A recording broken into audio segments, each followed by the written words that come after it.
Christ alone. Ano ang tinuturo nila dyan? No? Yung 1 Timothy chapter 2 verse 5. Okay, nung pag binasa niyo po yan, for there is one mediator between God and man. Si sino yun? Si Jesus. At yun, John chapter 14 verse 6. Ano sinasabi dyan? Jesus is the way, the truth, and the life. O yan mga kapatid, hindi nyo na po kailangan ng kung ano-ano pa. Hindi nyo na kailangan ng simbahan. Hindi nyo na kailangan ng mga santo-santo na yan.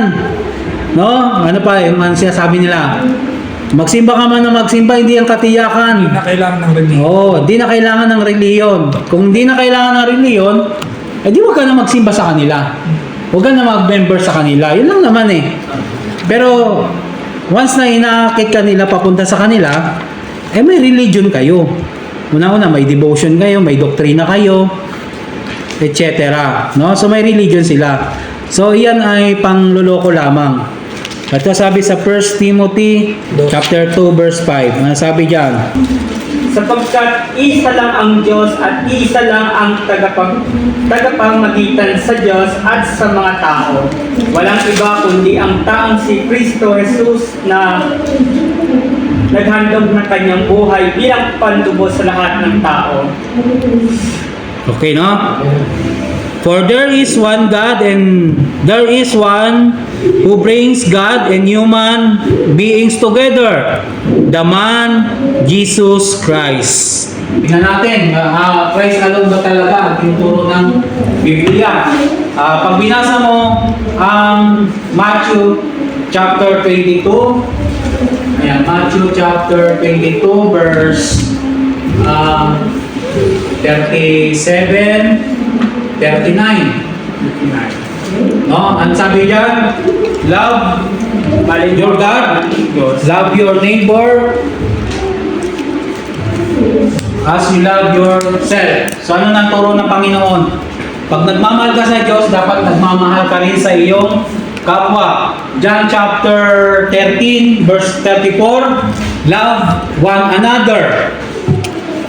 Same din sa Galatia chapter 5 verse 14, James chapter 2 verse 8. Okay, no? 1 John chapter 4:21 at Romans chapter 15 verse 1 to 2. So ano yung tinuturo natin dito? Love one another, love your neighbor. So dito pa lang, hindi na totoo yung Christ alone. Kasi para sabihin mong mahal mo si Kristo, dapat marunong kang magmahal ng iyong kapwa. Sabi nga ni St. John, ang nagmamahal sa Diyos ngunit tapupot sa kapwa ay sinungaling. Okay, no? Bakit? Kailangan marunong kang magmahal ng kapwa kasi si Jesus ay nagtayo ng simbahan. Okay, no? Saan mababasa yan? Matthew chapter 16, 18 at 19. I will build my church. So sasabihin nila, hindi, pakikipagrelasyon lang iyon. And I will build my church. May palusot sila dyan. Yung church kasi congregation. Pero pag pinasa mo, Ephesians, di ko nababasa yun, isusulat yung Matthew Ephesians chapter 1, 22 to 23. Okay, Christ is the head. And the church is the body. So dito pa lang, hindi mo na pwedeng ihiwalay si Kristo sa kanyang simbahan. Colossians chapter 1 verse 18. So ang tinuturo lang dyan, si Kristo ay nagtayo ng simbahan, si Kristo din ang ulo ng simbahan, at ang kanyang katawan ay kanyang simbahan, ang simbahan ay ang kanyang katawan. So sino yung kanyang katawan? Tayo po iyon. Okay, no? So hindi na totoo yung sola Christi. Bakit? Kasi ang simbahan ay magiging daan ng kanyang pagliligtas. Okay, may kinalaman ng simbahan sa kanyang ililigtas. Kaya nga yung Iglesia ni Cristo, kapit na kapit. Iglesia lang ang tinubos ni Cristo. Acts chapter 20 verse 28. Ang Iglesia ni Cristo ay tinubos ng kanyang dugo. Lamsa version lang naman. Lamsa version lang naman yun. Oo. Kasi hindi nila matatanggap yung ang Iglesia ng Diyos na tinubos ng kanyang dugo. Oo. Ang question kasi doon, paano magkakadugo ang Diyos? Eh, kasi hindi nila tanggap na si Kristo ay Diyos. Diyos. Tunay na Diyos at tunay na tao. So, ang simbahan ang kanyang ililigtas, no? So, ito na naman, pag-awayin na naman born again at ang si Kristo. Eh, hindi kung simbahan ang pala makakapagligtas, edi sana hindi na siya nagkatawang tao. Kaya nga siya nagkatawang tao para yung tayo ang simbahan at kanyang tubusin. Communion of the Saints. Yan na. Siyempre, ang simbahan kasi ay ang katawan ni Kristo at ang simbahan ay binubuo ng mga tao o ng mga santo. Ikaw at ako ay santo. Okay? Tayo ang militant saints. So, mayroon tatlong estado ang simbahan. Triumphant saints, nasa langit na, suffering saints sa purgatorio, at tayong mga buhay ay militant saints. Bakit militant saints? Nakikiba ka pa lang sa kasalanan at kabutihan.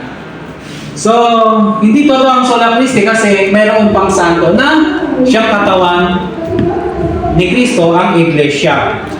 Okay, no? Ito ang mababasa dyan. Hebreo chapter 12 verse 23. Ano sabi dyan? Lumapit kayo sa makapangyarihang Diyos na siyang hahatol sa lahat at lumapit kayo sa mga espiritu ng mga banal o ng espiritu ng mga panganay. Saints, minsan daw firstborn. Minsan Firstborn. Okay, firstborn. Kasi sila yung nauna na nasa langit. Kaya, firstborn. Dito pa lang, di sana sinabi na ng Bible, lumapit kayo sa Diyos na makapangyarihan sa lahat. Yun lang. Pero hindi, lumapit kayo sa Diyos na makapangyarihan sa lahat at sa mga banal. Okay, no? Revelations chapter 6. Yeah, Revelations chapter 6 verse 11. Ano sinabi?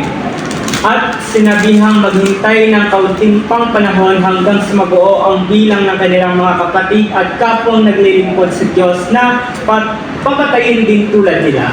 Okay, no? So, sino yung kausap ni Jesus? Yung mga banal na. Sino yung hintay nila? Yung mga nabubuhay pa. So, dito malinaw na tayo ay pinagdadasal din ng mga banal. Okay, no? Kasi sabi ngayon ni Jesus, manatili lang kayo dyan hanggang sa makumpleto kayo. So, pinagdadasal tayo ng mga banal kay Kristo. Saan mababasa yan? Revelation chapter 5 verse 8, no? Yung insenso ng mga banal o insenso na nasa paligid ng Diyos ay siyang panalangin ng mga banal, no? So dito hinihingi natin yung panalangin, tulong panalangin ng mga banal. Hindi sa kanila tayo sumasamba, hinihingi lang natin na ipanalangin tayo, no? Kay Kristo. At si Kristo ipapanalangin tayo sa Ama. Take note ha, walang ibang pwedeng mamagitan sa Diyos at sa tao kundi si Kristo lang. Kaya lahat ng panalangin natin, panalangin yan sa padasal natin sa mga banal, o dasal natin sa kapwa natin, papunta lang yan kay Kristo. Si Kristo ay papunta sa kanyang Ama. Hindi pwedeng si Maria ang mamagitan sa Diyos Ama. Kahit sinong banal, hindi pwede. Si Kristo lang. Kaya kapag nagdadasal tayo, ang lagi nating nasa uli, ano sabi? Ang lahat ng ito ay hinihiling namin sa pangalan ng Panginoong Jesucristo.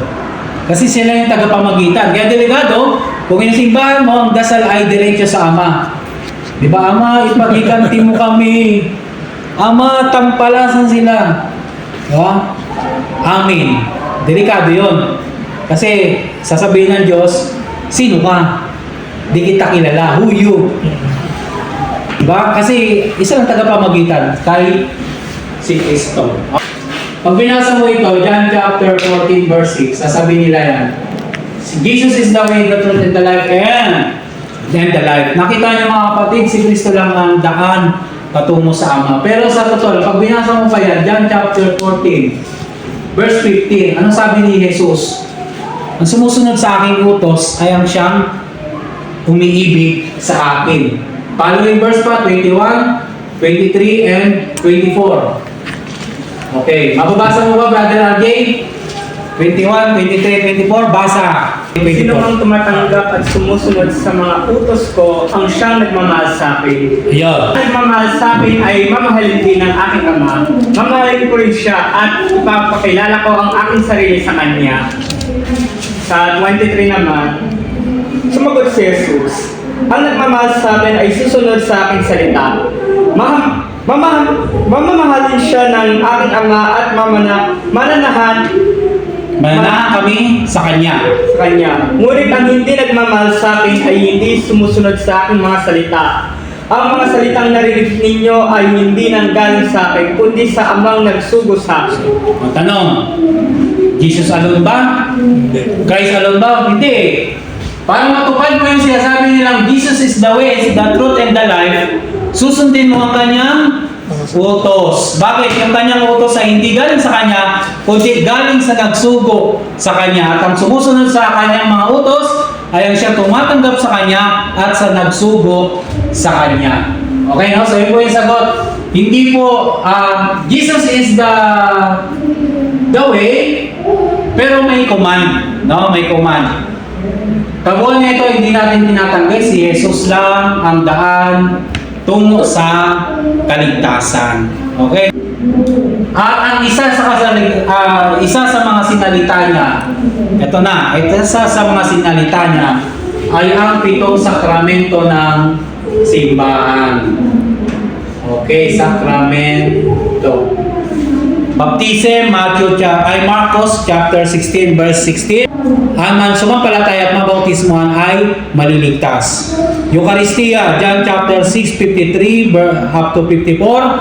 Ang sino mang kumain ng aking laman at uminom ng aking dugo ay bubuhayin ko sa mauling araw.